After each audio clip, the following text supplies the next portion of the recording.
Hello everyone, welcome to matrix.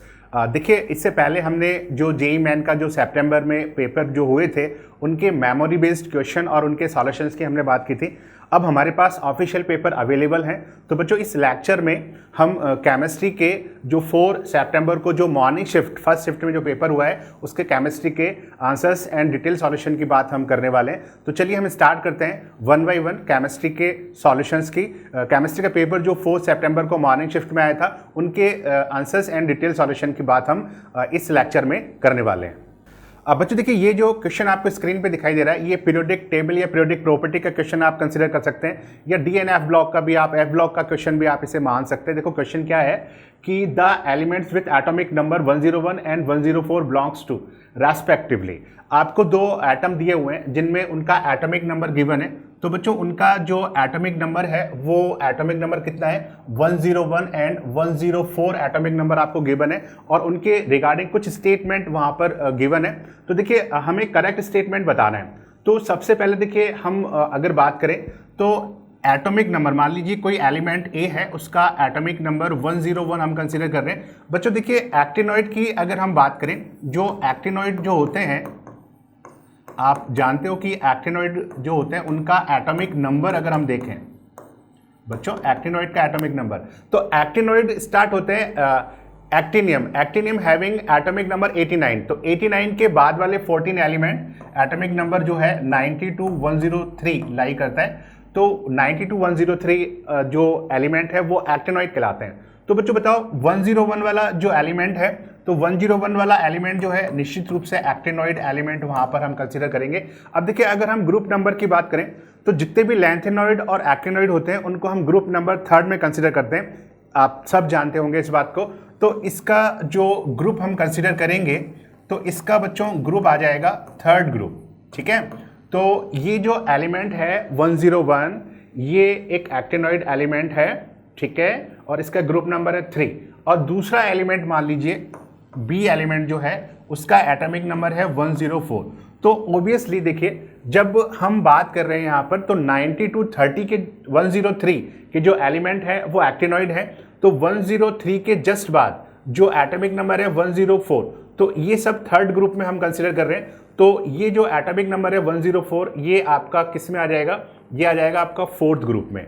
तो यहाँ पर ये एक्टिनॉइड तो नहीं है, ये एक डी ब्लॉक एलिमेंट है और इसका ग्रुप नंबर आएगा 4। ठीक है, तो सबसे पहले रेस्पेक्टिवली लिखा हुआ है तो एक्टिनॉइड बिल्कुल सही है। और तो फर्स्ट के लिए हो गया एक्टिनॉइड, और सेकंड के लिए एक्टिनॉइड नहीं होगा, ग्रुप 4 हम वहां पर कंसिडर करेंगे। तो सेकंड आंसर जो है वो हमें दिखाई दे रहा है। आसान सा क्वेश्चन है, बड़ी आसानी से आप प्रेडिक्ट कर सकते हो। Long form of periodic table आपको अच्छे से याद होना चाहिए, है ना। S block, P block, D block और लेंथेनॉइड एक्टिनॉइड यानी एफ ब्लॉक, उनके एटॉमिक नंबर कहाँ से स्टार्ट होते हैं, क्या है, वो सारा क्राइटेरिया आपको पता होना चाहिए। देखिए स्टूडेंट, स्क्रीन बोर्ड पे आपको एक क्वेश्चन दिखाई दे रहा है, कोऑर्डिनेशन केमिस्ट्री का क्वेश्चन है। क्वेश्चन क्या है देखिए, the pair in which both the species have the same magnetic moment. अब सेम मैग्नेटिक मोमेंट है और ब्रैकेट में लिखा हुआ है स्पिन ऑनली। देखिए, अगर कुछ नहीं भी कहे तो वहां पर हमें स्पिन ऑनली मैग्नेटिक मोमेंट ही कंसीडर करना होता है। एस ब्लॉक, डी ब्लॉक या जो कॉम्प्लेक्स स्पीसीज है उसमें हम स्पिन ऑनली की बात करते हैं, यानी कि अगर हम देखें तो वही नंबर ऑफ अनपेड इलेक्ट्रॉन से हम कैलकुलेट करते हैं। ठीक है, तो यहाँ पर कुल मिला के बात यह है कि आपको ये बताना है कि किन दो स्पीसीज में नंबर ऑफ अनपेड इलेक्ट्रॉन एक जैसे हैं। तो आपको क्या करना होगा, सभी में number of unpaired electron calculate करने होंगे और जिसमें number of unpaired electron match कर जाएंगे वो हमारा आंसर होगा। तो चलिए 1 by 1 हम कैलकुलेट करते हैं नंबर ऑफ अनपेड इलेक्ट्रॉन। चलिए, तो बच्चों हम इसका सॉल्यूशन पे जा रहे हैं। तो सबसे पहला जो अपना कॉम्प्लेक्स है कोबाल्ट का, देखिए यहाँ पर चलिए मैंने कॉम्प्लेक्स लिख लिया है, हालांकि कोई जरूरत नहीं है उसकी। तो देखिए कोबाल्ट +2, कोबाल्ट का एटॉमिक नंबर है +2, हाइड्रोक्साइड नेगेटिव लिगेंड है, वीक फिल लिगेंड है। ठीक है, तो कोबाल्ट +2 हैविंग D7 कॉन्फिगरेशन। अब देखिए D7 कॉन्फिगरेशन होगा और हाइब्रिडेशन इसका आएगा sp3। ठीक है, sp3 हाइब्रिडेशन होगा टेट्राहेड्रल। अब टेट्राहेड्रल में जो स्प्लिटिंग होती है आपको पता होना चाहिए, वहां पर E लोअर साइड पर होता है और T2 जो है वो हाई साइड पर होता है। EG और T2G नोटेशन भी कई बार हम यूज़ कर लेते हैं, लेकिन एक्चुअल नोटेशन टेट्राहेड्रल के लिए जो डबली डीजेनरेट ऑर्बिटल होते हैं उनके लिए E और जो ट्रिपली डीजेनरेट ऑर्बिटल होते हैं उनके लिए T2 हम वहाँ पर यूज़ करते हैं। चलिए आगे हमें देखना है। तो देखो 7 इलेक्ट्रॉन है, तो 1 2 3 4 5 6 7, यानी कि 2 2 1 एंड 1 एंड 1। तो नंबर ऑफ अनपेयर इलेक्ट्रॉन बच्चों कितने आ जाएंगे? देखो 1 2 3, आप वैसे भी देख लीजिए, आप सिंपल डायग्राम बना के भी वहां पर चेक कर सकते हैं। तो नंबर ऑफ अनपेयर इलेक्ट्रॉन आ जाएंगे इसमें 3। चलिए नेक्स्ट है, और देखिए कॉम्प्लेक्स ऊपर लिखा हुआ है तो मैं डायरेक्ट लिख लेता हूँ। Fe+2, Fe+2 का अमोनिया के साथ कॉम्प्लेक्स है, Fe+2 हैविंग D6 कॉन्फ़िगरेशन। बच्चों वैसे तो क्या है कि अमोनिया एक स्ट्रॉन्ग लिगेंड है, लेकिन आयरन का जब +2 ऑक्सीजन स्टेट होता है, जैसे आयरन या मैग्नीज वगैरह का, तो वो अमोनिया के साथ आउटर ऑर्बिटल कॉम्प्लेक्स वहाँ पर बनाता है, क्योंकि उसका पेयरिंग एनर्जी जो है वो ज़्यादा होता है क्रिस्टल फील्ड स्प्लिटिंग एनर्जी से, या कई बार इसे हम डेटाबेस पॉइंट के अकॉर्डिंग भी कंसिडर कर सकते हैं। तो ओबियसली वहाँ पर अगर आप देखोगे तो हाइब्रिडाइजेशन हम कंसीडर करेंगे sp3d2। अब यहाँ पर T2G एंड EG स्प्लिटिंग है। अब 6 है तो 1 2 3 4 5 6, यानी 2 1 1। अब देखिए ये इसमें आपको कंफ्यूज नहीं करना है, सिंपल है, आप स्प्लिटिंग देख के वहाँ पर कर सकते हैं, कोई बड़ी बात नहीं है वहाँ पर। तो नंबर ऑफ अनपेयर इलेक्ट्रॉन है 4। तो बच्चों क्या एक जैसे नंबर ऑफ अनपेयर इलेक्ट्रॉन है? क्या एक जैसा मैग्नेटिक मोमेंट आएगा? बिल्कुल नहीं आएगा, तो आंसर फर्स्ट तो हमारा होगा नहीं। चलिए दूसरा हम देख लें। तो दूसरे में है मैग्नीज+2, मैग्नीज का +2, मैग्नीज+2 हैविंग D5 कॉन्फ़िगरेशन। अब देखो वीक फील्ड लिगेंड है, वाटर वीक फील्ड लिगेंड होता है, वाटर जो है वो वीक फील्ड लिगेंड है, तो नो डाउट पेयरिंग वहाँ पर होगी नहीं। हाइब्रिडाइजेशन जो आएगा वो आएगा आपका sp3d2, आउटर ऑर्बिटल कॉम्प्लेक्स है, T2G1 1 1 एंड EG1 1। ओके, तो नंबर ऑफ अनपेयर इलेक्ट्रॉन जरा कैलकुलेट करो बच्चों, कितने आ जाएंगे? नंबर ऑफ अनपेयर इलेक्ट्रॉन आ जाएंगे 5। ठीक है, नेक्स्ट हमारा जो कॉम्प्लेक्स है वो है क्रोमियम का +2, क्रोमियम+2। ये भी देखिए वहाँ पर एक्वा कॉम्प्लेक्स है, वीक फील्ड लिगेंड, यानी कि क्रोमियम+2 हैविंग D4 कॉन्फ़िगरेशन। ठीक है, और हाइब्रिडेशन इसका भी आएगा sp3d2। sp3d2 के साथ जरा बताओ तो क्या सिचुएशन आएगी वहाँ पर? T2G1 1 1 and EG1। Okay, then number of unpair electron is 4। तो बताओ यहाँ पर क्या मैच हुए क्या number of unpair electron? Number of unpair electron यहाँ पर मैच नहीं हुए।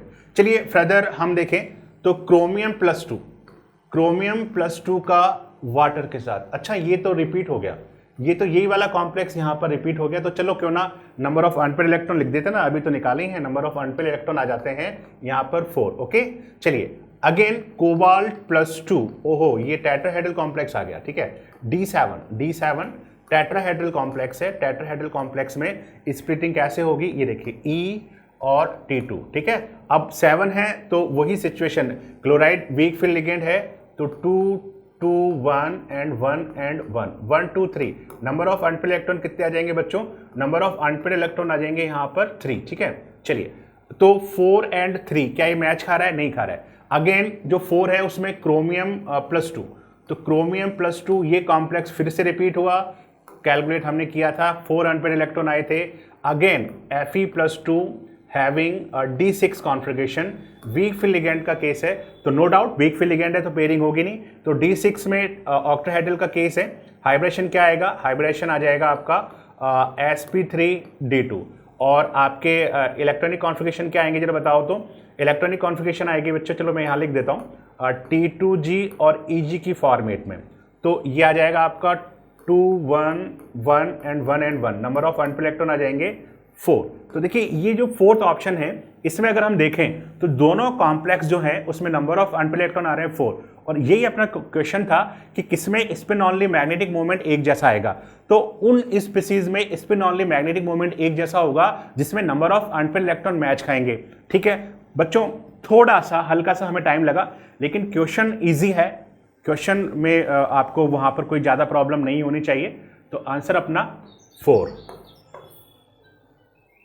देखिए स्टूडेंट, ये जो क्वेश्चन आपको स्क्रीन बोर्ड पे दिखाई दे रहा है मेटलर्जी का क्वेश्चन है, आसान क्वेश्चन है, थ्योरेटिकल क्वेश्चन है।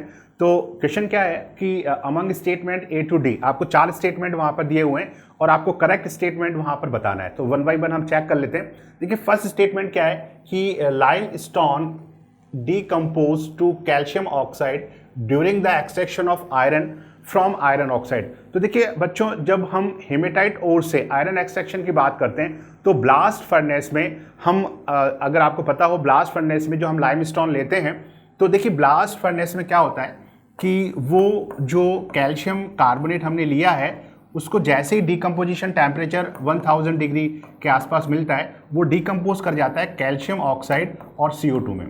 अब बच्चों आप जानते हो कि कैल्शियम ऑक्साइड एक बेसिक फ्लस्क की तरह वहाँ पर हम यूज़ करते हैं, ठीक है। बेसिक फ्लस्क हमने क्यों लिया? क्योंकि हमारी मेजर इम्प्योरिटी जो होती है वो SiO2 की होती है। आयरन एक्सट्रैक्शन में आपको पता होगा कि मेजर इम्प्योरिटी SiO2 की होती है। SiO2 बीइंग एसिडिक, इसको फ्यूज़ करने के लिए हम बेसिक फ्लस्क वहाँ पर लेते हैं और ये जो है वो स्लैग फॉर्मेशन की बात हम कर लेते हैं। खैर, हमसे पूछा है कि स्टेटमेंट फर्स्ट, तो भैया स्टेटमेंट फर्स्ट जो है वो एक करेक्ट स्टेटमेंट वहाँ पर कंसिडर किया जाएगा। स्टेटमेंट सेकंड क्या है? स्टेटमेंट फर्स्ट करेक्ट है, सेकंड यानी ये करेक्ट है, सेकंड ये वाला स्टेटमेंट है। अभी हमें देखना है इसे। In the extraction of silver, देखिए silver is extracted in anionic complex. देखिए सिल्वर का एक्सट्रैक्शन, हम साइनाइड प्रोसेस की बात कर रहे हैं, हम मैकआर्थर फोरेज साइनाइड प्रोसेस जिससे हम लीचिंग करते हैं। तो आपको निश्चित रूप से पता होगा, देखिए अगर वहाँ पर हम देखें तो सिल्वर का एक्सट्रैक्शन जब आप करते हो, चाहो तो आप सिल्वर ग्लास से ले लो या नेटिव ओर से ले लो, साइनाइड प्रोसेस की ही बात कर रहे हैं, तो वहाँ पर हम साइनाइड सॉल्यूशन NaCN या KCN वहाँ पर यूज़ करते हैं, ठीक है। और इसको एयर की प्रेजेंस में ये इसमें सॉल्युबल कॉम्प्लेक्स बना लेगा। तो बच्चों वो जो सॉल्युबल कॉम्प्लेक्स बनता है, क्या आपको पता है कि वो सॉल्युबल कॉम्प्लेक्स, देखिए कई बार ये क्वेश्चन पूछा गया है, IIT ने इस क्वेश्चन को कई बार वहाँ पूछा है। तो वो कह रहा है कि सिल्वर जो है एनायनिक कॉम्प्लेक्स से एक्सट्रैक्ट होगा। बिल्कुल सही है, सिल्वर जो है एनायनिक कॉम्प्लेक्स से ही एक्सट्रैक्ट होता है। ये कॉम्प्लेक्स जो है एक सॉल्युबल कॉम्प्लेक्स हम कंसीडर करते हैं, ये कॉम्प्लेक्स एक सॉल्युबल कॉम्प्लेक्स है। और फर्दर आपको पता हो तो इसमें हम मेटल डिस्प्लेसमेंट लगाते हैं, और मेटल डिस्प्लेसमेंट में हम कौन सी मेटल यूज़ करते हैं? जिंक। तो जिंक इसको डिस्प्लेस करेगा और खुद जो है वो सॉल्युबल वहाँ पर बनाएगा। जिंक का साइनाइड के साथ कोऑर्डिनेशन नंबर 4 का ये कॉम्प्लेक्स बनता है और सिल्वर वहाँ पर एक्सट्रैक्ट हो जाएगा, जिसे हम फर्दर इलेक्ट्रोलाइटिक रिफाइनिंग वगैरह से हम प्यूरिफाई कर सकते हैं। तो स्टेटमेंट सेकंड भी हमारा सही है। देखिए हमने पहले ही टिक कर लिया, सही भी है। तो स्टेटमेंट सेकंड हमारा सही है, तो बिल्कुल सही है। Silver is extracted as an anionic complex. Anionic complex, तो बिल्कुल सही है कि हमारा जो सिल्वर है वो एनायनिक कॉम्प्लेक्स, ये देखिए ये जो है एनायनिक कॉम्प्लेक्स से हमें वहाँ पर मिल रहा है। तो बच्चों स्टेटमेंट सेकंड जो है वो भी वहाँ पर सही हो गया। तो दोनों स्टेटमेंट हमारे सही हो चुके हैं। तो स्टेटमेंट फर्स्ट भी हमारा सही था, स्टेटमेंट सेकंड जो है वो भी हमारा सही है। थर्ड स्टेटमेंट क्या है? निकल is purified bye a मॉन्ट process. अब देखिए मॉन्ट प्रोसेस की अगर हम बात करें तो निश्चित रूप से आप जानते हो मॉन्ट प्रोसेस जो होता है वो इम्प्योर निकल के लिए हम यूज करते हैं। उसमें हम क्या करते हैं कि जब हम इसको CO के साथ स्लाइटली हीट करते हैं almost 50 degree to 60 degree centigrade पर, तो वहाँ पर निकल क्या करता है? वोलेटाइल कार्बोनाइल वहाँ पर बनाएगा। ये देखिए वो ये वाला कॉम्प्लेक्स बनाता है। IIT कोऑर्डिनेशन में इस कॉम्प्लेक्स के बारे में भी बहुत ज़्यादा पूछता रहता है, इंपॉर्टेंट कॉम्प्लेक्स है, ध्यान रखिएगा वहाँ पर। तो चलिए ये एक वोलेटाइल कॉम्प्लेक्स वहाँ पर बना, और फर्दर जब हम इसे हाई टेम्परेचर पर हीट करते हैं 200 टू 250 डिग्री सेंटीग्रेड, तो ये डीकम्पोज हो जाएगा और हमें प्योर निकल वहाँ पर मिलता है। और ये देखिए कार्बन मोनोऑक्साइड को हम रीसाइकिल रीयूज़ वहाँ पर कर सकते हैं। तो बच्चों बताओ क्या निकल को हम प्यूरिफाइड कर सकते हैं क्या मॉन्ट प्रोसेस से? बिल्कुल कर सकते हैं। यहाँ पर तो मैंने आपको ये प्रोसेस बताया, बाकी स्टेटमेंट तो आपको देखते ही पता लग गया होगा कि ये सही है। Zirconium and titanium are purified by van Arkel process. देखिए ये जो प्रोसेस है ना, मॉन्ट प्रोसेस और वॉर्न आर्कल प्रोसेस, दोनों वेपर फेज रिफाइनिंग के मेथड हैं। दोनों में कॉन्सेप्ट सेम यूज होता है, बस कंपाउंड और वे थोड़ा अलग अलग है। जैसे मॉन्ट प्रोसेस भी वेपर फेज रिफाइनिंग का ही मेथड है बच्चों, लेकिन इसमें हम कार्बोनाइल यूज करते हैं तो वोलेटाइल कार्बोनाइल बनता है, जबकि वॉर्न आर्कल प्रोसेस में जब हम आयोडीन यूज करते हैं तो वो volatile iodide, less thermally stable, ये जो कंपाउंड बनता है ये लेस थर्मली स्टेबल होता है। तो वहां पर चलिए मैं आपको बता देता हूँ, रिएक्शन से बता देता हूँ मैं आप लोगों को। तो यहाँ पर मेटल, अब बच्चों ये जो मेटल है वो टाइटेनियम भी हो सकता है, जिरकोनियम भी हो सकता है, हाफेनियम भी हो सकता है, बोरोन भी हो सकता है, बिस्मिथ भी हो सकता है। इन सभी के लिए हम वॉन आर्केल प्रोसेस लेते हैं। लेकिन उसने टाइटेनियम जिरकोनियम की बात की है, तो मैं यहाँ पर रिएक्शन को टाइटेनियम और जिरकोनियम के हिसाब से बैलेंस करूंगा, ठीक है। बोरोन और बिस्मिथ के हिसाब से रिएक्शन अलग बैलेंस होता है, वो कॉन्सेप्ट वही है, कॉन्सेप्ट में कोई फर्क नहीं पड़ेगा। तो बच्चों जब हम इसको I2 के साथ हीट करते हैं तो वहां पर इसका less thermally stable volatile iodide बनाता है, जिससे फर्दर हाई टेम्परेचर पर हीट करने पर ये प्योर मेटल यहां पर हमें मिलेगा। I2 जो है उसको हम रिसाइकिल वहां पर कर सकते हैं। तो बताओ क्या वॉन आर्केल प्रोसेस हम लगा सकते हैं क्या टाइटेनियम और जिरकोनियम के रिफाइनिंग या प्यूरिफिकेशन में? बिल्कुल लगा सकते हैं। यानी कि बच्चों ये स्टेटमेंट भी हमारा करेक्ट है। तो हमसे पूछा है कि बताइए कि कौन सा जो स्टेटमेंट है, अच्छा 4 स्टेटमेंट यहाँ दिए हुए हैं, ओके। तो 1 2 3 4 चारों की चारों स्टेटमेंट जो है वो करेक्ट स्टेटमेंट वहां पर हम कंसीडर करेंगे, ठीक है। तो मेरे हिसाब से इस क्वेश्चन में भी आपको डाउट नहीं आना चाहिए।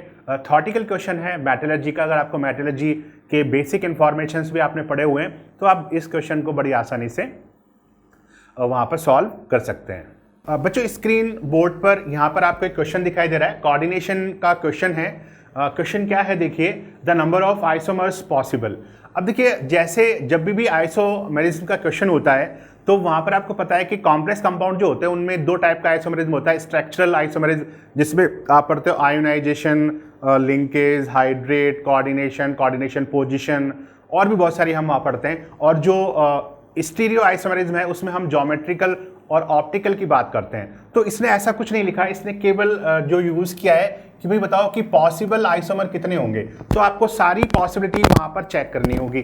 सबसे पहले ये देखिए, सबसे पहले जब आप आइसोमेरिज्म का क्वेश्चन सॉल्व करने जा रहे हैं तो सबसे पहला काम ये आप ये देख लिया करो कि यार कॉम्प्लेक्स की ज्योमेट्री क्या है। टेट्राहेड्रल है, स्क्वायर प्लेनर है, ऑक्टाहेड्रल है, ट्राइगोनल बाइपिरामिडल है, लीनियर है, क्या है?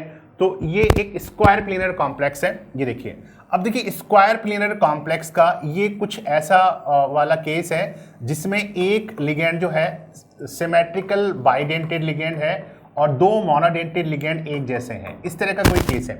अब बच्चों मुझे एक बात बताओ कि ये जो केस है इसमें अगर मैं पहले स्टीरियो आइसोमेरिज्म की बात करूं तो स्टीरियो आइसोमेरिज्म में ऑप्टिकल आइसोमेरिज्म की बात तो हम करते नहीं है, क्योंकि जितने भी स्क्वायर प्लेनर कॉम्प्लेक्स है due to having plane of symmetry POS these are optically inactive. हाँ, it may be optically active if bidentate और polydentate ligand having chiral centre. तो ऐसा तो है नहीं कि इसमें कायरल सेंटर है, ऐसा तो कोई लिगेंड है नहीं वहां पर। तो ये तो पक्की बात है कि ये ऑप्टिकली इनएक्टिव है। इसमें आपको केवल ज्योमेट्रिकल आइसोमेरिज्म ही देखनी है और आपको पता है यहां पर इसमें एक भी ज्योमेट्रिकल आइसोमेरिज्म भी नहीं है, ठीक है ना। क्योंकि देखिए ये जो लिगेंड है यहाँ पर अगर हम देखें, मैं आपको इसी फॉर्मेट में अभी समझा रहा हूँ। एक तो सिमेट्रिकल बाइडेंटेड लिगेंड है और 2 मोनोडेंटेड है।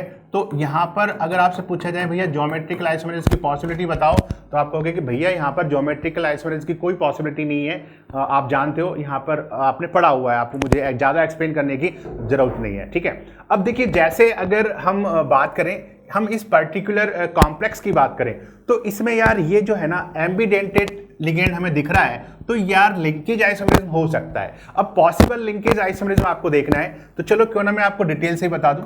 जैसे देखिए यहाँ पर स्क्वायर प्लेनर कॉम्प्लेक्स है, इथाइलिन डाइएमीन के नाइट्रोजन डोनर साइड वहां पर हम कंसीडर करते हैं। अब देखिए 2 एम्बिडेंटेड लिगेंड, अब आपको सोचना कैसे है। देखिए एम्बिडेंटेड लिगेंड जो है NO2, अब NO2 एम्बिडेंटेड लिगेंड जो है उसमें नाइट्रोजन जो है वो भी डोनर साइट हो सकता है और ऑक्सीजन भी डोनर साइट हो सकता है। तो 2 एम्बिडेंटेड लिगेंड है, तो पॉसिबल केसेस के बारे में आपको सोचना होगा, पॉसिबल लिंकेज आइसोमर्स के बारे में आपको सोचना होगा। तो कैसे सोचोगे बच्चों आप? देखिए अगर एक केस तो अपना ऐसा हो सकता है कि अपन क्या करें, दोनों नाइट्रोजन को एज ए डोनर साइट हम यूज कर लें। तो जब हम दोनों नाइट्रोजन को एज ए डोनर साइट वहां यूज करेंगे तो देखिए नाइट्रोजन, ये देखिए दोनों डोनर साइट वहां पर नाइट्रोजन हमने कंसीडर कर लिए। एक नेक्स्ट केस हम यहां पर ये कंसीडर कर सकते हैं। देखिए क्या कंसीडर कर सकते हो बच्चों नेक्स्ट केस? निश्चित रूप से आप समझ गए होंगे वहां पर कि एक तो हम डोनर साइट नाइट्रोजन ले सकते हैं और एक डोनर साइट वहां पर हम ऑक्सीजन ले सकते हैं।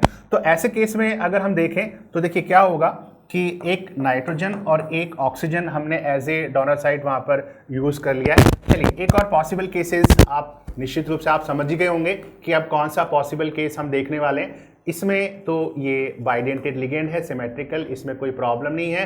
अब हम क्या करने वाले हैं, दोनों ही डोनर साइड जो हैं वो हम ऑक्सीजन वहाँ पर लेने वाले हैं। तो दोनों डोनर साइड ऑक्सीजन, तो एक केस ये बन गया नाइट्रोजन नाइट्रोजन का, एक नाइट्रोजन ऑक्सीजन, और एक केस वहाँ पर बन गया ऑक्सीजन ऑक्सीजन का। तो बच्चों इसमें स्टीरियोआइसोमेरिज्म तो है नहीं, स्ट्रक्चरल आइसोमेरिज्म है, वो भी केवल लिंकेज है। और टोटल पॉसिबल लिंकेज की बात करें तो 3 टोटल पॉसिबल लिंकेज आइसोमर्स मैंने आपको यहाँ बना दिए हैं। तो पॉसिबल आइसोमर जो है वो आपके कितने वहाँ पर आपको मिलने वाले, 3 आइसोमर आपको वहाँ पर मिलने वाले। बच्चों स्क्रीन बोर्ड पर आपको जो क्वेश्चन दिखाई दे रहा है, अगर उस क्वेश्चन की बात करें तो देखिए टाइप ऑफ रिएक्शन का क्वेश्चन आप कंसीडर कर सकते हो। हीटिंग इफेक्ट के कॉन्सेप्ट वहाँ पर इन्वॉल्व हैं, ओड इलेक्ट्रॉन स्पीसीज के भी कॉन्सेप्ट इन्वॉल्व हैं जो कि हम केमिकल बॉन्डिंग सेकंड में पढ़ते हैं। ब्लॉक केमिस्ट्री का ओवरऑल क्वेश्चन आप मान सकते हो, नाइट्रोजन फैमिली को बिलोंग कर रहा है, नाइट्रोजन फैमिली का क्वेश्चन मान सकते हो। यानी कि इस क्वेश्चन को सॉल्व करने के लिए आपको एक तो केमिकल बॉन्डिंग सेकंड में ओड इलेक्ट्रॉन स्पीसीज का आइडिया होना चाहिए, एक आपको आइडिया होना चाहिए हीटिंग इफेक्ट का। हीटिंग इफेक्ट हम टाइप ऑफ रिएक्शन में कवर करते हैं, थर्मल डिकम्पोजिशन, और वहाँ पे आपको ऑक्साइड यानी पी ब्लॉक यानी कि एनसीईआरटी का जो 15th ग्रुप है उसका भी आपको आइडिया होना चाहिए। तब आप इस क्वेश्चन में बड़े कंफर्ट रहेंगे, आसानी से इस क्वेश्चन को सॉल्व कर सकते हैं। तो चलिए क्वेश्चन क्या है, ऑन हीटिंग लेड नाइट्रेट। तो लेड सेकंड यानी कि ये कह रहा है कि भैया आप क्या करो, लेड नाइट्रेट को हीट करो। चलो हीट कर देते हैं लेड नाइट्रेट को। बताओ हीटिंग इफेक्ट ऑफ नाइट्रेट। आप सब जानते हो कि जब हम मोस्टली नाइट्रेट को हीट करते हैं तो रेस्पेक्टिव ऑक्साइड बनता है और ब्राउन कलर का NO2 गैस वहां पर निकलता है, केवल सोडियम, पोटेशियम, रूबिडियम, सीजियम को छोड़कर। क्योंकि वहां पर क्या होता है, पहले नाइट्राइड बनता है, फर्दर वो डिकम्पोज करता है और फाइनली हमें ऑक्साइड N2 और O2 वहां पर मिलता है rather than brown colour NO2। Okay, तो यहाँ heating effect very simple, lead oxide solid, और बच्चों यहां पर हमें मिलने वाला है ब्राउन कलर का गैस, और O2 भी यहां पर निकलता है। रिएक्शन को मैं बैलेंस नहीं कर रहा हूं। चलिए अब इसने क्या बोला कि on heating lead nitrate brown colour की गैस ए, ये रही भैया ब्राउन कलर की गैस ए। अब ये क्या कह रहा है कि गैस ए जो है वो ठंडा करने पर, कूल करने पर कलरलेस सॉलिड में बदलती है। अब आप चले जाओ ओड इलेक्ट्रॉन स्पीसीज में। अगर आपको पता हो तो ओड इलेक्ट्रॉन स्पीसीज में हम पढ़ते हैं कि NO2 का डाइमर बनाने का टेंडेंसी होता है, और इसका जो ओड इलेक्ट्रॉन है वो हाइब्रिड ऑर्बिटल में होता है, उनकी आपस में जुड़कर डाइमर बनाने की टेंडेंसी होती है। तो ऐसे में कूलिंग इफेक्ट जब आप वहां पर लगाओगे, देखिए लिखा हुआ है, इससे भी आपको आइडिया आ रहा है। तो कूलिंग इफेक्ट जब आप लगाओगे वहां पर तो ये डाइमर बनाएगा। डाइमर कौन सा बनाएगा, N2O4। ठीक है, ये देखिए ये इसने डाइमर बना लिया N2O4। ठीक है, ये N2O4 जो होता है वो व्हाइट कलर का सॉलिड होता है। तो इसने क्या बोला कि ये B बन गया। ओके भाई, B बन गया। अब इसने कहा कि B जो है, देखो B on heating with NO, ठीक है, वो NO के साथ गर्म करने पर C बनेगा। आपके NCERT में जो नाइट्रोजन के ऑक्साइड हैं जो कि हम इंपॉर्टेंट टिक भी करते हैं, उनमें आपको ये रिएक्शन मिल जाएगा, और सिंपल रिएक्शन है, ओड इलेक्ट्रॉन स्पीसीज में भी लिखा हुआ होता है। तो अब हम क्या करेंगे, NO को हीट करेंगे N2O4 के साथ में, तो क्या बनेगा भैया, N2O3 बनेगा। रिएक्शन को वैसे मैं बैलेंस नहीं कर रहा हूँ, आप चाहें तो अपने हिसाब से बैलेंस कर लें। तो ये बन गया हमारा C। अब ये बन गया C। अब देखिए क्वेश्चन हमसे क्या पूछा गया है, क्वेश्चन हमसे पूछा है कि जो कंपाउंड C बना, ये जो कंपाउंड बना आपका C, इसमें आपको नाइट्रोजन के ऑक्सीडेशन स्टेट पर कमेंट करने के लिए पूछा है। अगर आपने कंपाउंड बना लिया सही तो उसके ऑक्सीडेशन स्टेट पे कमेंट करने में हमें कोई वहां पर प्रॉब्लम नहीं होने वाली है, हम बड़ी आसानी से कमेंट कर सकते हैं। और ऑक्सीडेशन स्टेट कितना आ जाएगा, +3। बच्चों देखिए स्क्रीन बोर्ड पर एक और आसान क्वेश्चन आपको दिखाई दे रहा है। अगर हम बात करें टॉपिक कौन सा है, एस ब्लॉक का टॉपिक है, और इंपॉर्टेंट टिक मार्क हम करते हैं एस ब्लॉक में। इस पॉइंट को हम वेरी इंपॉर्टेंट टिक मार्क करते हैं। एक तो एयर के साथ रिएक्शन जिसमें जो एस ब्लॉक के एलिमेंट है जिनकी O2 और N2 के साथ रिएक्शन, और दूसरा हम टिक मार्क करते हैं लिक्विड अमोनिया के साथ रिएक्शन। और भी इंपॉर्टेंट टिक मार्क करते हैं, लेकिन इनको तो हम वेरी इंपॉर्टेंट टिक मार्क करके चलते हैं। तो उन्हीं से वहां पर आपको ये स्क्रीन बोर्ड पर क्वेश्चन दिखाई दे रहा है। क्वेश्चन क्या है, on combustion of lithium, sodium and potassium. तो बच्चों लिथियम, सोडियम और पोटेशियम को जब हम एक्सेस अमाउंट ऑफ ऑक्सीजन के साथ हीट करते हैं तो तो वहां पर आपको बताना है कि मेजर ऑक्साइड वहां पर कौन सा बनने वाला है। बहुत ही सिंपल है, हम सब जानते हैं। क्या जानते हैं हम? कि लिथियम को जब हम एक्सेस O2 के साथ में गर्म करते हैं तो बनता है लिथियम ऑक्साइड। लिथियम ऑक्साइड में ये सिंपल ऑक्साइड हम बताते हैं, ठीक है। लिथियम ऑक्साइड ये जो है सिंपल ऑक्साइड है। अगर आपने सोडियम को वहां पर एक्सेस अमाउंट ऑफ O2 के साथ हीट किया तो बच्चों सोडियम जो है ना वो क्या बनाता है? सोडियम बनाता है परऑक्साइड। देखिए परऑक्साइड आयन जो होता है O2 वहां पर हम कंसीडर करते हैं, इट इज ए परऑक्साइड। तो यहां पर सोडियम बनाता है परऑक्साइड और rest of the alkali metal potassium, rubidium, caesium तीनों सुपर ऑक्साइड बनाती हैं। लेकिन यहाँ पर उसने पोटेशियम की बात की है तो चलो हम तो पोटेशियम की ही बात कर लेते हैं। तो पोटेशियम के साथ जब हम एक्सेस अमाउंट ऑफ एयर को हीट करते हैं तो यहां पर बनता है सुपर ऑक्साइड। क्या बनता है? सुपर ऑक्साइड, ठीक है। तो क्या बनेगा? लिथियम बनाएगा, देखिए मैं बता दूं आप लोगों को, लिथियम बनाएगा सिंपल ऑक्साइड, सोडियम बनाएगा परऑक्साइड और पोटेशियम बनाता है वहां पर सुपर ऑक्साइड। तो बड़ी आसानी से हम इसका आंसर प्रिडिक्ट कर सकते हैं। देखिए स्टूडेंट, यहाँ पर स्क्रीन बोर्ड पर जो आपको क्वेश्चन दिखाई दे रहा है केमिकल बॉन्डिंग का क्वेश्चन है। केमिकल बॉन्डिंग जैसे हम स्टार्ट करते हैं तो वहाँ जो पोटेंशियल एनर्जी कर्व की बात हम करते हैं उसी के रिगार्डिंग क्वेश्चन है। अच्छा क्वेश्चन है। देखिए कैसे हमें इस क्वेश्चन को हैंडल करना है। देखिए पोटेंशियल एनर्जी कर्व की बात जब हम करते हैं बच्चों, तो पोटेंशियल एनर्जी कर्व में जैसे हम पोटेंशियल एनर्जी को प्लॉट करते हैं अगेंस्ट इंटर न्यूक्लियर डिस्टेंस, ठीक है। इंटर न्यूक्लियर डिस्टेंस के अगेंस्ट जब हम प्लॉट करते हैं वहाँ पर, तो देखिए ग्राफ जो है कुछ इस तरह का ग्राफ हमें वहाँ पर मिलता है, ठीक है। कुछ इस तरह का ग्राफ हम बता सकते हैं। अब देखिए ये जो यहाँ पर ये जो एनर्जी गैप है, इस एनर्जी गैप को हम बोलते हैं बॉन्ड डिसोसिएशन एनर्जी या बाइंडिंग एनर्जी। ये एनर्जी गैप जितना ज़्यादा होता है कंपाउंड उतना ही स्ट्रांग होता है और उसका बॉन्ड डिसोसिएशन एनर्जी या बाइंडिंग एनर्जी जो है वो उतना ही ज़्यादा होता है, आप जानते हो। और ये जो डिस्टेंस है बच्चों, ये वाला जो डिस्टेंस है उसे हम बोलते हैं बॉन्ड लेंथ। क्या बोलते हैं? Bond length. बॉन्ड डिस्टेंस बोल दो, बॉन्ड लेंथ बोल दो, एक ही बात है। तो ये जितना ज़्यादा होगा बॉन्ड डिसोसिएशन एनर्जी जितना ज़्यादा होगा, और ये देखिए ये उतना ही कम होगा, क्योंकि वी नो दैट कि bond dissociation energy inversely proportional होता है बॉन्ड लेंथ के। ये हम सब जानते हैं, इसमें कोई बड़ी बात नहीं है। तो ये कुछ ग्राफ दिए हुए हैं। देखिए ये जो ग्राफ है ये ए मॉलिक्यूल के लिए दिया हुआ है, A2 मॉलिक्यूल के लिए। यहाँ पर ये AB, AC और AD मॉलिक्यूल के लिए ग्राफ कुछ दिए हुए हैं पोटेंशियल एनर्जी कर्व। और मेन कॉन्सेप्ट मैंने आपको यहाँ समझा दिया और कुछ स्टेटमेंट है, आपको बताना है कि कौन सा स्टेटमेंट करेक्ट है। तो चलिए वन बाई वन हम ले लेते हैं स्टेटमेंट वहाँ पर। तो चलिए सबसे पहले हम बात करते हैं, मैं स्टेटमेंट 2 से स्टार्ट करता हूँ। D is more electronegative than other atom. देखिए यहाँ पर अगर हम बात करें तो जैसे B, C, D या A में ये कह रहा है कि B जो है वो सबसे ज़्यादा इलेक्ट्रोनेगेटिव एटम है। अब देखिए आप कैसे देखोगे, कैसे पता लगाओगे कि जो D है वो मोर इलेक्ट्रोनेगेटिव एटम है या नहीं है। तो मैं आपको एक तरीका बताता हूँ। देखिए क्लास में हम करते हैं, अगर आपको पता हो तो, जैसे हम HF, HCl, HBr, HI मान लो, ठीक है। अब इसमें अगर आप देखोगे तो आपको पता है कि बॉन्ड डिसोसिएशन एनर्जी जो होती है HF की सबसे ज़्यादा होती है। HF का बॉन्ड सबसे ज़्यादा स्ट्रांग है और इसका बॉन्ड लेंथ जो है वो सबसे कम है। अब ओबियसली बात है कि जिसका बॉन्ड डिसोसिएशन एनर्जी सबसे ज़्यादा है, अब देखो ना यार D जो है ना, अब D का देखो आप बॉन्ड लेंथ कितना ज़्यादा है, देखो यहाँ से यहाँ तक, ये देखो D का बॉन्ड लेंथ कितना ज़्यादा है। और अगर हम बॉन्ड डिसोसिएशन एनर्जी की बात करें तो बॉन्ड डिसोसिएशन एनर्जी भी कम है उसकी, अदर कंपाउंड से तो कम है ही सही। इसका मतलब D जो है वो मोर इलेक्ट्रोनेगेटिव नहीं है, इवन ये तो B और C के कंपैरिजन में लेस इलेक्ट्रोनेगेटिव है, ये तो सबसे कम इलेक्ट्रोनेगेटिव हो गया।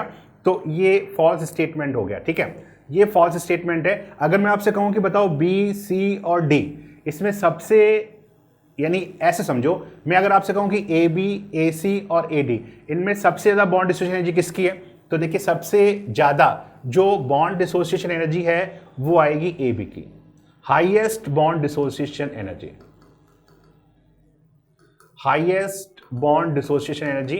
और लोएस्ट किसकी आएगी? AD की, इसकी लोएस्ट बॉन्ड डिसोसिएशन एनर्जी आएगी। अगर मान लीजिए मैं आपसे कहूं कि बताइए कि इसमें बॉन्ड लेंथ सबसे ज़्यादा किसका है, तो ये देखिए इस पे ओवरलैप कर देता हूं मैं, बॉन्ड लेंथ ए और डी का सबसे ज़्यादा, ये देखिए bond length, highest bond length इसका आ जाएगा, हाईएस्ट बॉन्ड लेंथ हम इसका वहां पर कंसिडर करेंगे, ठीक है। तो स्टेटमेंट सेकंड हमारा फॉल्स हो गया।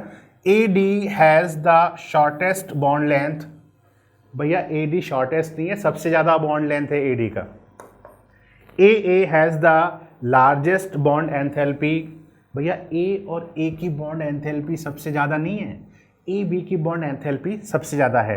तो अगर हमसे कोई पूछे कि सबसे स्ट्रॉन्ग बॉन्ड कौन सा है, किस बॉन्ड की बॉन्ड डिसोसिएशन सबसे ज़्यादा है, तो भैया ए बी बॉन्ड की बॉन्ड डिसोसिएशन सबसे ज़्यादा है। ए बी बॉन्ड जो है वो स्टिफेस्ट बॉन्ड या स्ट्रॉन्गेस्ट बॉन्ड हम कंसिडर कर सकते हैं। तो स्टेटमेंट फर्स्ट जो है हमारा करेक्ट है, सबसे स्ट्रॉन्ग बॉन्ड जो है हमारा वो ए बी हम कंसिडर करेंगे। सबसे ज़्यादा बॉन्ड लेंथ ए डी की हम कंसिडर करेंगे। मेन कॉन्सेप्ट ये पकड़ना है आपको वहाँ से, जिससे इस क्वेश्चन को आप सॉल्व कर पाएँ।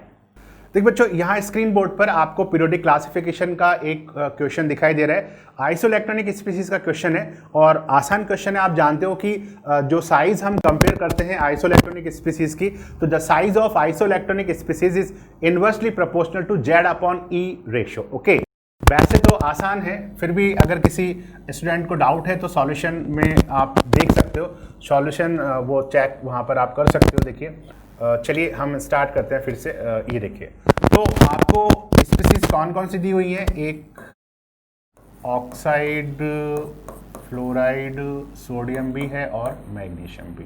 तो ये आइसोइलेक्ट्रॉनिक स्पीसीज हैं। आप इसमें अगर Z/E रेशियो अगर आप चेक करोगे तो Z देखिए यहाँ पर अगर हम बात करें तो ऑक्सीजन का एटॉमिक नंबर कितना होता है 8, फ्लोरीन का कितना होता है 9, 11 एंड 12। ओके, और नंबर ऑफ इलेक्ट्रॉन की अगर हम बात करें तो चूंकि आइसोइलेक्ट्रॉनिक है तो no doubt number of electron तो सब में सेम आएगा ही। तो साइज जो होता है आइसोइलेक्ट्रॉनिक स्पीसीज का, वो साइज जो होता है बच्चों वो Z/E या P/E रेशो के इनवर्सली प्रोपोर्शनल होता है। यानी कि आप यूँ समझिए कि Z/E या P/E रेशो अगर बढ़ता है तो बैलेंस शेल पर इफेक्टिव न्यूक्लियर चार्ज बढ़ता है। यानी कि यूँ समझ लो आसान तरीके से कि Z इफेक्टिव बढ़ेगा और Z इफेक्टिव बढ़ेगा तो साइज़ क्या होगा, साइज़ निश्चित रूप से वहाँ पर कम हो जाएगा। तो जिसका Z/E ज़्यादा उसका साइज़ कम, तो साइज़ का जो ऑर्डर आएगा वो आएगा ये, यानी कि ये देखिए ये साइज़ का करेक्ट ऑर्डर वहाँ पर हम कंसिडर कर सकते हैं। तो बड़ी आसानी से आप with the help of Z/E या P/E रेशो जो है आइसोइलेक्ट्रॉनिक स्पीसीज की साइज़ वहाँ पर निकाल सकते हो। और देखिए वैसे भी अगर आइसोइलेक्ट्रॉनिक स्पीसीज है तो जितना ज़्यादा नेगेटिव चार्ज है, जैसे मान लो कोई आइसोइलेक्ट्रॉनिक स्पीसीज है तो एक सिंपल कॉन्सेप्ट है, जितना ज़्यादा नेगेटिव चार्ज होगा उसका साइज़ उतना ही ज़्यादा होगा। ठीक है, इस तरह से आप बता सकते हो, जितना ज़्यादा पॉजिटिव चार्ज होगा उसका साइज़ जो है उतना ही वहाँ पर कम हो जाएगा। अगर मान लो ये सब आइसोइलेक्ट्रॉनिक स्पीसीज हैं तो वहाँ पर हम डायरेक्ट वहाँ पर इस तरह से भी देख सकते हैं। आपको Z/E रेशो निकाल कर टाइम वहाँ पर ख़राब करने की जरूरत नहीं है। आइसोइलेक्ट्रॉनिक स्पीसीज में वैसे भी देखो आसान सा क्वेश्चन है, आप सबकी नोटबुक में लिखा होता है। तो बच्चों ये कुछ क्वेश्चंस थे जो हम बात कर रहे थे वहाँ पर। ओके स्टूडेंट्स, तो इस क्वेश्चन में हमें एक नियोपेंटाइल अल्कोहल दिया गया है जिसकी हमें एसिडिक मीडियम में हीटिंग करना है एंड ये स्लोली जो है वो कन्वर्ट हो जाता है मिक्सचर ऑफ एल्कीन्स A और B में, जहाँ पे 85:15 का हमें रेशो रखना है और हमें उन एल्कीन्स का स्ट्रक्चर हमें गेस करना है। तो हमारे पास जो 4 ऑप्शन है हमें पिक करना है कि कौन सेलेक्ट ऑप्शन सही रहेगा। So let's start solving. Okay, so आपका जो नियोपेंटाइल अल्कोहल होता है that contains CH3 carbon, CH3 CH2OH। सो ये आपका नियोपेंटाइल अल्कोहल हो जाएगा। तो इस पर्टिकुलर अल्कोहल में आप H+ खाते में जब अटैक करेंगे तो आपका जो OH पे लोन पेयर है that will first attack on the H+ ion. यहाँ से क्या होगा, आपका डिहाइड्रेशन हो जाएगा, वाटर मॉलिक्यूल विल रिमूव। इसके बाद में दैट कार्बोकेटाइन विल फॉर्म। तो यहाँ पे आप कार्बोकेटाइन का फॉर्मेशन कर लेंगे। अब ये जो कार्बोकेटाइन है वो एक स्टेबल रीअरेंजमेंट में जाएगा, मतलब रीअरेंजमेंट करके एक स्टेबल फॉर्म में जाएगा। तो यहाँ पे बन जाएगा CH3 कार्बन CH3। तो यहाँ से methyl will shift on to the CH2 section. तो यहाँ पे this particular carbocation will form. अब ये जो पर्टिकुलर कार्बोकेटाइन है, यहाँ से आप इवन एलिमिनेशन करेंगे तो जो भी इस कार्बोकेटाइन के रिस्पेक्टिव जो नेबर कार्बन्स होंगे वहाँ से आप हाइड्रोजन हटाएंगे और देखेंगे कितने तरह की एल्कीन बन सकती है। तो इसके रिस्पेक्ट में मिथाइल दोनों सेम तरह की एल्कीन देंगे और एक एल्कीन यहाँ से बन सकती है इस कार्बन की हेल्प से। तो यहाँ से आप H+ हटाएंगे तो पाई बॉन्ड का फॉर्मेशन दोनों में से किसी एक पे कर सकते हैं और यहाँ पे भी कर सकते हैं। तो यहाँ पे हम 2 तरह की एल्कीन्स बना सकते हैं। तो CH2 डबल बॉन्ड से CH3, CH2 एंड CH3, एक तो एल्कीन ये मिल सकती है, एक दूसरी एल्कीन और मिलेगी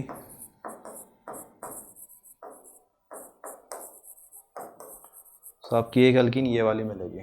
ठीक है, अब इन दोनों का अगर कंपेयर करते हैं तो ये आपका B रहेगा बिकॉज ये लेस स्टेबल एल्कीन है, इसका रेशो कम होना चाहिए। ज़्यादा स्टेबल एल्कीन ये वाली होगी तो this will be your A। तो अगर हम दोनों ऑप्शंस को देखते हैं तो हमारा जो सेकेंड ऑप्शन है ये बिल्कुल सही है उसके अकॉर्डिंगली, तो सेकेंड ऑप्शन सही होगा। ओके, अब इस क्वेश्चन में हमारे पास एक इलेक्ट्रोकेमिकल सेल दिया गया है जिसमें जिंक की रॉड है, कॉपर की रॉड है, दोनों 1 मोलर कॉन्सेंट्रेशन है, दोनों की E0 वैल्यूज़ भी आपको दे रखी हैं। हमें 4 ऑप्शन दे रखे हैं और हमें बताना है कि कौन सा इनकरेक्ट स्टेटमेंट रहेगा। तो अगर हम यहाँ से डायरेक्टली इसको देखते हैं और E0 सेल आप निकालना चाहते हैं तो E0 सेल जब निकालेंगे तो आप E0 of cathode minus E0 of anode निकालेंगे तो 0.34 माइनस ऑफ माइनस 0.76। तो अगर हम जिंक को एनोड मानते हैं और कॉपर को कैथोड मानते हैं तो जो कि नॉर्मल अरेंजमेंट होता है तो यहाँ से आपका आ जाएगा 1.1 वोल्ट। अब इस 1.1 वोल्ट के हिसाब से अगर आप देखते हैं तो 1.1 वोल्ट के आप एक्सटर्नल बैटरी लगाएंगे तो यहाँ पे कोई करंट फ्लो नहीं करेगा। दैट मीन्स हमारा जो थर्ड ऑप्शन है वो बिल्कुल सही है। अगर आप 1.1 वोल्ट से कम रखते हैं एक्सटर्नल बैटरी को तो नॉर्मल इलेक्ट्रोकेमिकल सेल की तरह ये बिहेव करेगा। So if E external is less than 1.1 volt तो ये आपका इलेक्ट्रोकेमिकल सेल की तरह बिहेव करेगा और वहाँ पे जिंक डिज़ोल्व होगा एंड कॉपर आपका डिपॉजिट होगा। तो ये आपके नॉर्मल रहेगा। बट इफ़ E एक्सटर्नल आपका 1.1 वोल्ट से ज़्यादा है देन आपका ये इलेक्ट्रोलिटिक सेल की तरह बिहेव करेगा। मतलब बाहर का एक्सटर्नल पोटेंशियल ज़्यादा है तो it will behave like an electrolytic cell. इस केस में क्या होगा, the reaction will get reversed, आपकी रिएक्शन रिवर्स होने की। तो कैथोड पे आपका जो ऑक्सीडेशन होता है तो कैथोड आपका एनोड बन जाएगा, एनोड आपका इस बार कैथोड बन जाएगा। तो यहाँ पे क्या होगा, आपका जिंक का डिपॉजिट होना स्टार्ट हो जाएगा और कॉपर का डिज़ोल्व होना स्टार्ट हो जाएगा। तो ये आपकी एक्सटर्नल बैटरी 1.1 वोल्ट से ज़्यादा रखते हैं तो यहाँ पे ये सब होने लगेगा। तो अगर हम क्वेश्चंस पे देखें, हमारा जो फर्स्ट ऑप्शन है उसमें लिखा है if the external is more than 1.1 volt then zinc dissolve करेगा एंड कॉपर डिपॉजिट करेगा। तो ये स्टेटमेंट आपकी इनकरेक्ट हो जाएगी according to the question. Okay, so in this question हमारे पास में फंक्शन ग्रुप्स बताने present in the structure of maltose. तो माल्टोस के स्ट्रक्चर में कौन कौन से फंक्शन ग्रुप्स प्रेजेंट होते हैं ये हमें गेस करना है। तो सबसे पहले माल्टोस का आपको स्ट्रक्चर पता होना चाहिए, then only you can guess कि उसमें कौन कौन से फंक्शनल ग्रुप्स प्रेजेंट होते हैं। तो let's draw the structure of maltose.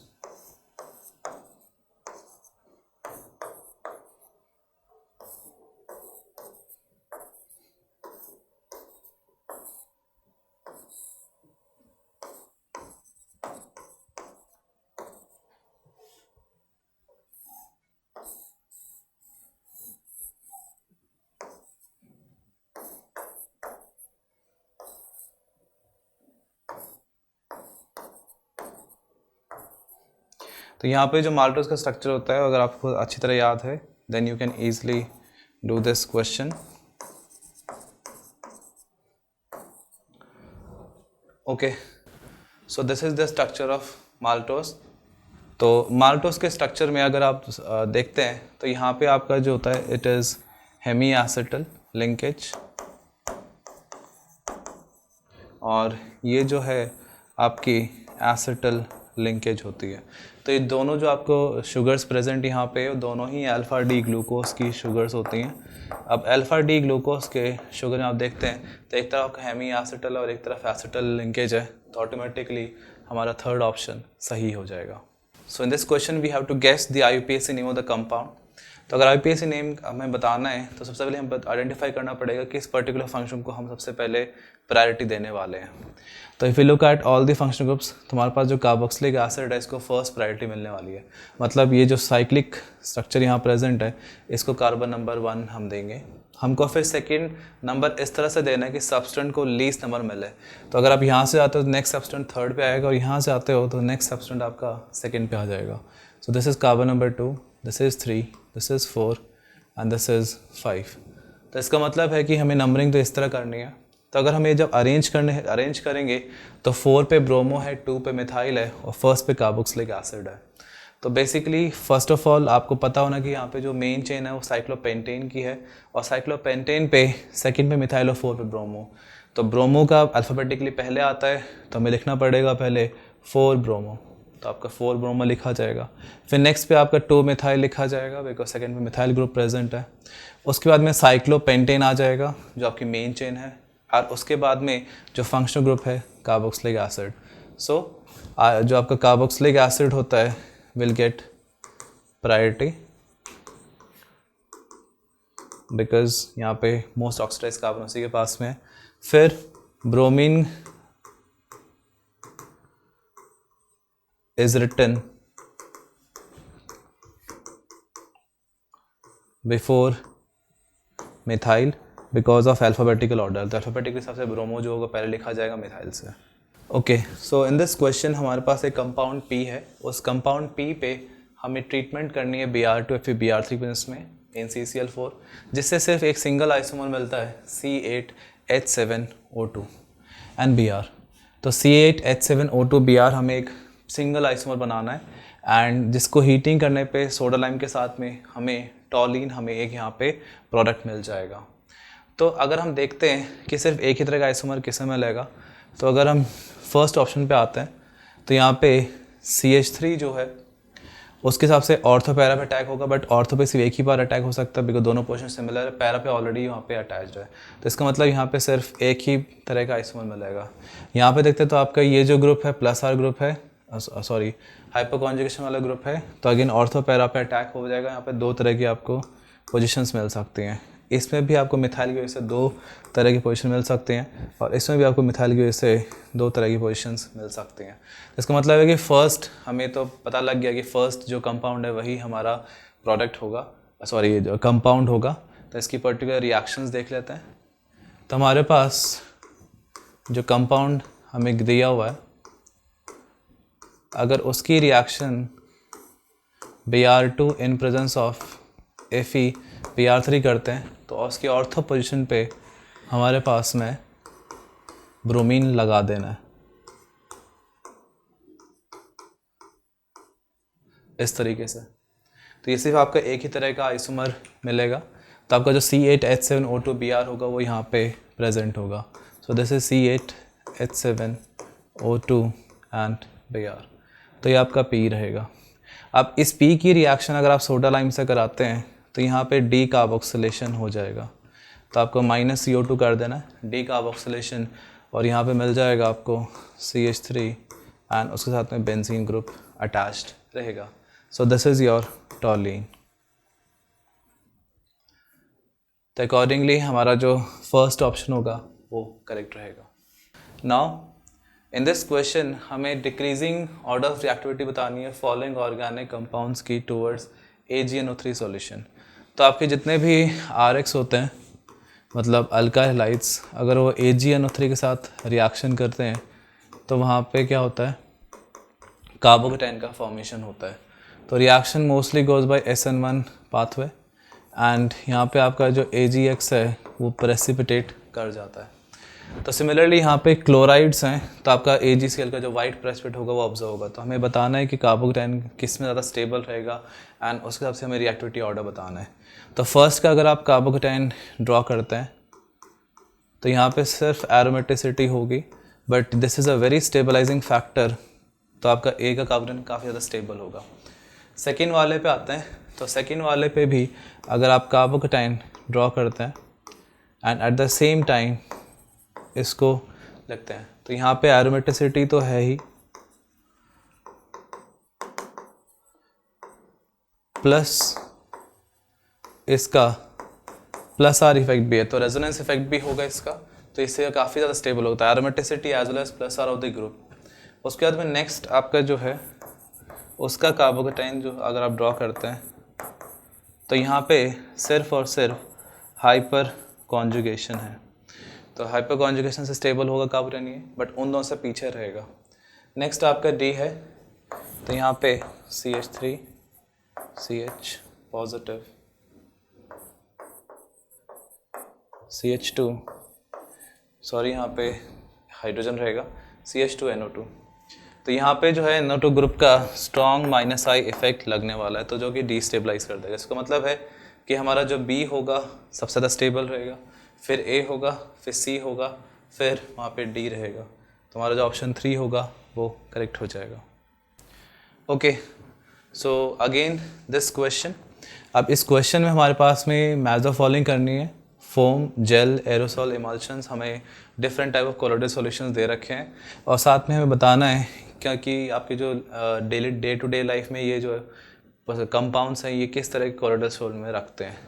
तो अगर आप फोम को देखते हैं तो फोम इज़ बेसिकली फ्रॉथ, तो आपका जो फ्रॉथ होता है वो फोम का टाइप होता है, तो इस तरह से आप इसको मैच कर सकते हैं।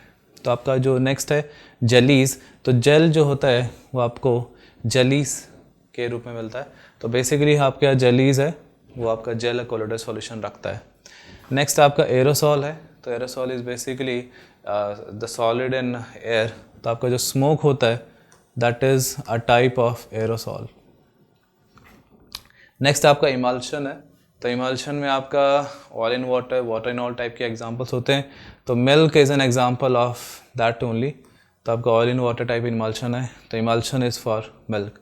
तो अगर हम देखें यहाँ पे तो हमारा जो थर्ड ऑप्शन है that will be the correct option regarding the matching of the colloidal solution with the examples. Okay, so in this question हमारे पास एक इक्विलिब्रियम दिया है ए और बी के बीच में, जिसमें variation of rate of forward and reverse reaction हमें बताना है टाइम के साथ क्या होगा। तो इक्विलिब्रियम पे क्या होता है, रेट ऑफ फॉरवर्ड रिएक्शन हमेशा रेट ऑफ बैकवर्ड रिएक्शन के बराबर होती है। So we can write at equilibrium rate of forward process या reaction is equals to rate of backward.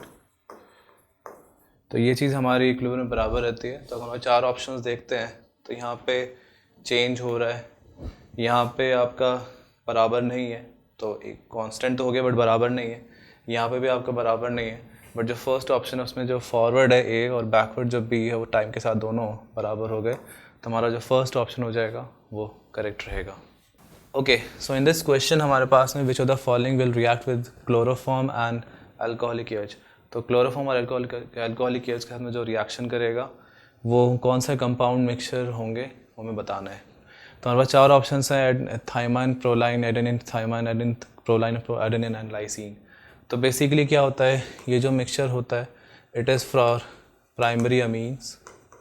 तो प्राइमरी अमीन्स पे रिएक्शन मिक्सचर अटैक करता है और ये कार्बेलामाइन रिएक्शन आपकी होती है। तो बेसिकली अगर हम यहाँ पे देखते हैं तो जो आपका एडेनिन का स्ट्रक्चर होता है उसको ड्रॉ करते हैं।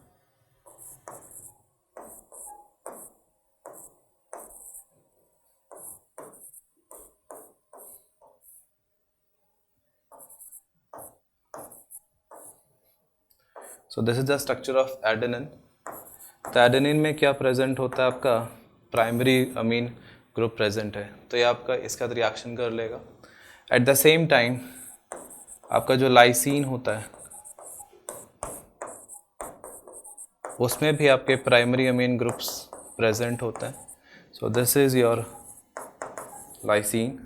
तो लाइसिन में भी आपका प्राइमरी ग्रुप अमीन का प्रेजेंट है, तो ये भी रिएक्शन कर लेगा। तो कंसिडरिंग ऑल द ऑप्शंस हमारा जो फोर्थ ऑप्शन होगा वो करेक्ट रहेगा। ओके, अब इस क्वेश्चन में हमारे पास एक ऑर्गेनिक कंपाउंड ए दिया, इसका मॉलिक्यूलर फॉर्मूला दिया है C6H12O2, जिसकी रिएक्शन करनी है डाइल्यूट H2O4 से, जिसका हाइड्रोलाइज करवाना है, जिससे कार्बोक्सिलिक एसिड B मिलेगा और अल्कोहल आपका C मिलेगा। C जो होता है it gives white turbidity immediately when treated with anhydrous ZnCl2 and concentrated HCl and the organic compound is A। तो हमारे पास जो इन्फॉर्मेशन है उसमें हम ये देख सकते हैं, तो आपका जो अल्कोहल C है वो आपका वाइट turbidity इमीडिएटली दे रहा है, तो इसका मतलब वो आपका एक 3 डिग्री अल्कोहल होगा। तो हमें देखना है कि 3 डिग्री अल्काइल ग्रुप किस में प्रेजेंट है। तो इन सारों ऑप्शंस में अगर आप देखते हैं तो फोर्थ ऑप्शन में ये वाला जो अल्काइल ग्रुप है वो एक 3 डिग्री अल्काइल ग्रुप है। तो इसका मतलब है कि अगर हम इसका हाइड्रोलिसिस करेंगे तो वो अल्कोहल हमें मिल जाएगा। तो अगर आप इसका हाइड्रोलिसिस करते हो इन प्रेजेंस ऑफ वाटर तो हमारे पास एक कार्बोक्सिलिक एसिड मिलेगा, एसिटिक एसिड, साथ में जो अल्कोहल मिलेगा वो आपका 3 डिग्री अल्कोहल ये मिल जाएगा। तो if you look at the options, हमारा जो एसिड बी हो जाएगा वो ये हो जाएगा, और जो आपका कंपाउंड अल्कोहल है वो सी के साथ में रिएक्शन करेगा। तो इसका मतलब ये आपका ऑर्गेनिक कंपाउंड ए रहेगा, और तो आपका फोर्थ ऑप्शन करेक्ट रहेगा। तो आपका ZnCl2 और जो कॉन्सेंट्रेट HCl है ये आपका लुकास टेस्ट होता है, जो आपका 3 डिग्री अल्कोहल्स ये टेस्ट देते हैं। फाइन।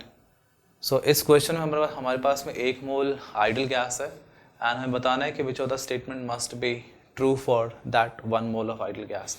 तो फर्स्ट ऑफ ऑल आपका इसमें दिया है कि U and H each depends only on temperature. तो आइडल गैस जो होता है उसके लिए जो इंटरनल जो एंथैल्पी के फंक्शंस होते हैं ये टेम्परेचर डिपेंडेंट फंक्शंस ही होते हैं। तो आपका जो U होता है that is F/2 nRT। So this is directly dependent on temperature for an ideal gas, and आपका जो एंथैल्पी होता है it's a function of U and PV। तो अगेन डायरेक्टली डिपेंडेंट है, तो टेम्परेचर के ही फंक्शंस होंगे दोनों। CP और CV का जो डिफरेंस होता है वो R होता है। तो difference of CP which is specific heat at constant pressure and CV which is specific heat at constant volume। तो इन दोनों का जो डिफरेंस होगा वो हमेशा R के बराबर ही होता है। नेक्स्ट आपका है du इक्वल्स टू CVdt। तो अगर आप du which is the change in internal energy लिखते हैं तो उसका फॉर्मूला होता है NCVdt। अगर हमारे पास n की वैल्यू 1 है तो आपका जो du होगा वो CVdt के बराबर रहेगा। इसका मतलब हमारा ये ऑप्शन भी करेक्ट रहेगा। बच जाता है हमारे पास सेकेंड ऑप्शन। तो इसमें लिखा है compressive factor Z is not equals to 1। तो किसी भी एक गैस के लिए अगर आप PV को Z/RT के बराबर रखते हैं, तो अगर हमें आइडल गैस के लिए प्रूव करवाना है कि PV को RT प्रूव करना है तो इसका मतलब आपका Z1 होना ही चाहिए। Z अगर 1 नहीं होगा तो वो आइडल गैस नहीं है। तो दैट मीन्स PV को अगर NRT आप प्रूव करना चाहते हैं that means Z should always be equal to 1। यहाँ पर लिखा है नॉट इक्वल्स टू 1। तो इसका मतलब हमारे पास A, C और D स्टेटमेंट ही करेक्ट है, B स्टेटमेंट करेक्ट नहीं है, तो हमारा जो फर्स्ट ऑप्शन होगा वो करेक्ट रहेगा। फाइन। इसमें अब ये क्वेश्चन बहुत ईजी है। इस क्वेश्चन में पूछा है the reason in the electromagnetic spectrum where the Balmer series lines appear is. तो हमें पर्टिकुलर इलेक्ट्रोमैग्नेटिक स्पेक्ट्रम में जो बार्मर रीजन है वो कौन से रीजन में पड़ता है ये हमें बताना है। सीरीज बार्मर सीरीज किस में आती है। सो विजिबल रीजन है, बहुत आसान क्वेश्चन है। So we can write down the Balmer series line appear in visible region। तो visible region जो आपका वेबग्योर वाला पोर्शन होता है, रेनबो वाला, that is visible region, उसमें बार्मर सीरीज लाइन प्रेजेंट होती है। ओके, सो इस क्वेश्चन में हमारे पास 20 ml सोल्यूशन दिया, 0.2 gram of impure H2O2 solution, and उसको रिएक्शन करवानी completely 0.316 gram of KMnO4 in acidic solution. तो प्योरिटी ऑफ H2O2 परसेंटेज में कितनी होगी that we have to tell. तो आपका जो H2O2 होता है when it reacts with MnO4 negative in acidic medium, तो आपका जो MnO4 नेगेटिव होता है उसका रिडक्शन हो जाता है मैंगनीज +2 में, और आपका H2O2 ऑक्सीडाइज होता है O2 में। तो तो यहाँ पे ऑक्सीजन की जो स्टेट है दैट इज़ -1, यहाँ मैंगनीज +7 में है, यहाँ मैंगनीज +2 में, ऑक्सीजन यहाँ 0 में है। तो if you look at the N factors of the compound, तो यहाँ पे इसका एन फैक्टर 2 रहेगा, इसका एन फैक्टर आपका 5 रहेगा। तो according to law of gram equivalence we can write down that equivalence of H2O2 will be equal to equivalence of KMnO4। तो इक्वलेंस जो होते हैं आपके number of moles into N factor होते हैं, तो हम नंबर ऑफ मोल्स निकालते हैं इसके। तो अज्यूम करते हैं कि x इसका मास है एंड इसका मॉलिकुलर मास 34 होता ही है, एन फैक्टर 2, तो number of moles into 2 which is an factor, it will give us equivalence of H2O2। तो आपका जो x which is the mass of H2O2, यहाँ पे इसका मास तो दिया ही हुआ है हमें 0.316, इसका मॉलिकुलर मास होता है 158 और इसका एन फैक्टर होगा 5। तो यहाँ से सॉल्व करके हमारे पास जो x की वैल्यू आती है that is 0.17 gram which is mass of H2O2।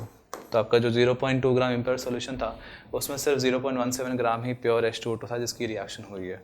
तो we can find out the percentage purity. तो 0.17 को आप डिवाइड करेंगे 0.2 इंटू 100, तो ये आपका आ जाएगा 85%। तो 85% is the percentage purity of H2O2 in the impure solution of H2O2। Okay, so in this question the number of chiral centres हमें बताने हैं प्रेजेंट इन B। तो हमारा B जो प्रोडक्ट बनेगा उसमें नंबर ऑफ कायरल सेंटर्स कितने होंगे वो हमें बताने हैं। तो फर्स्ट ऑफ ऑल हमारे पास एक साइनाइड है, उसकी रिएक्शन पहले ग्रिग्नार्ड रीजन फिर हाइड्रोलिसिस कर देना है, फिर उसकी रिएक्शन फिर से A बनेगा, उसकी रिएक्शन फिर से ग्रिग्नार्ड रीजन H2 में करके फिर से हमें B बनाना है। तो अगर हम जो कंपाउंड जो दिया गया है उसको ड्रॉ करते हैं एंड फिर उसकी रिएक्शन आप ETMGBr which is ethanol magnesium bromide, तो इसके रिएक्शन अगर आप करते हैं तो यहाँ पहले आपको एक इमीन सिस्टम यहाँ मिलता है,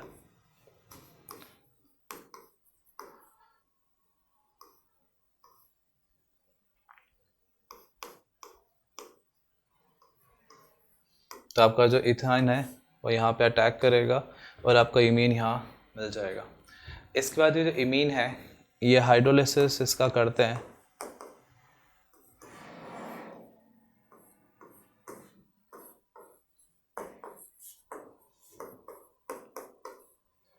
तो यहाँ पे आपका कीटोन में ये कन्वर्ट हो जाता है। अब इस कीटोन का कन्वर्जन की अगर आप मतलब ये हमारा A रहेगा, अब इसकी रिएक्शन आप ग्रिग्नार्ड रिएजेंट से फिर से कराते हैं तो यहाँ आपका जो मिथाइल ग्रुप है वो इस कीटोन पे अटैक करके एक कायरल सेंटर को जनरेट कर देगा, बिकॉज वहाँ पे एक 3 डिग्री अल्कोहल मिलेगा, इसका कार्बन आपका कायरल ऑटोमेटिकली हो जाएगा।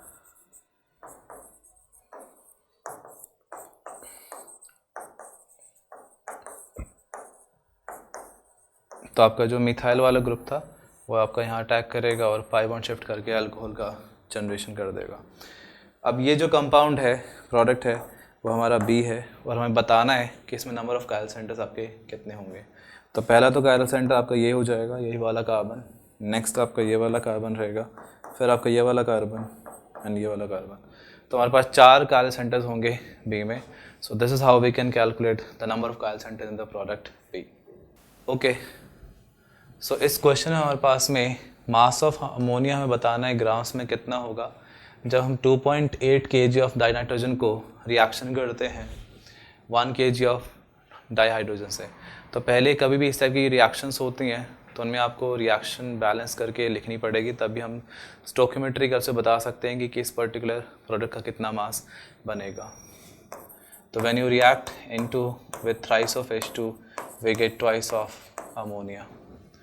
तो अगर हम यहाँ से सबसे पहले नंबर ऑफ मोल्स अगर आप निकालें तो इसके मोल्स हो जाएंगे आपके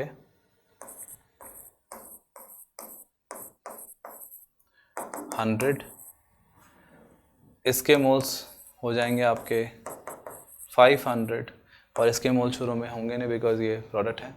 रिएक्शन जब आगे बढ़ेगी तो ये आपका पूरा ख़त्म हो जाएगा। इसमें इसके 3 टाइम्स रिएक्ट करेंगे, मतलब 500 में से 300 आपके रिएक्ट करके इसके 200 मोल्स बच जाएंगे।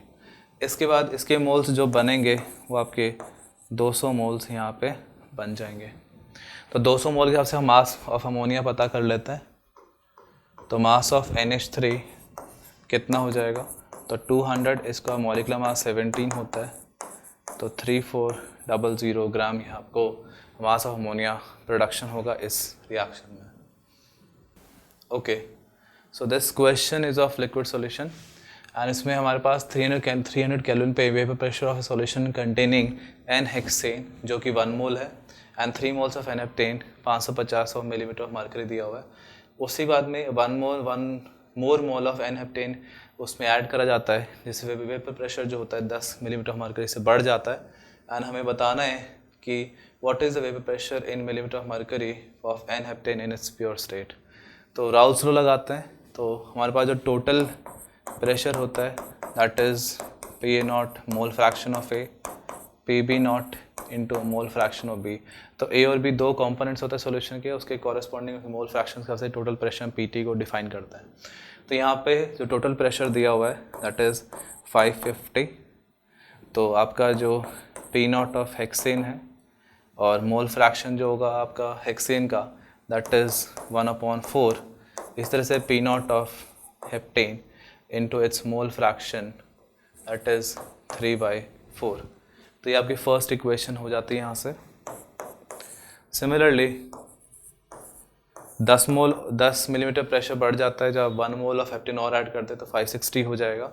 तो we will write P0 of hexane 1/5 के मोल तो 1 ही रहेंगे, टोटल मोल से 5 हो जाएंगे and P0 of heptane that will be 4/5।